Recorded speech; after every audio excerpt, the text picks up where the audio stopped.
కార్య కిందకి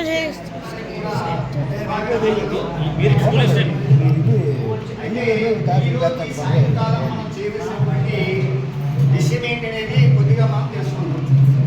ఫస్ట్ సెక్షన్లో మనకి మండల విద్యాశాఖ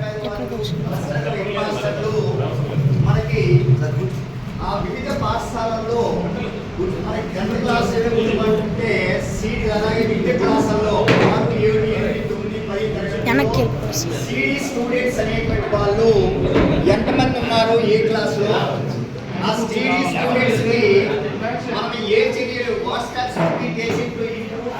స్టూడెంట్స్ ఆ సిడి స్టూడెంట్స్ ని ఇంప్రూవ్ చేయడానికి ఏ విధమైన చర్యలు మనం తీసుకుంటున్నాం అనేటువంటి మొట్టమొదటిగా చర్చించవలసిన. తర్వాత ఈ 2 సెక్షన్స్ అయిపోయిన తర్వాత 3 సెక్షన్ నుంచి సబ్జెక్ట్ వారీగా అందరూ కూడా స్టాట్ల వరకు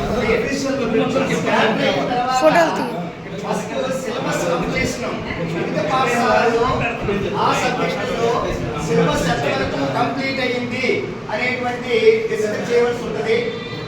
నెక్స్ట్ అనేటువంటి మోడల్ లెసన్ ప్లాన్ అనేటువంటి ఎవరు తయారు చేస్తున్నారు లేదు అనేటువంటి మనం అప్లోడ్ చేయవలసి ఉంటుంది. ఒక మోడల్ లెసన్ ప్లాన్ అనేది తయారు చేయవలసి ఉంటుంది. అది తర్వాత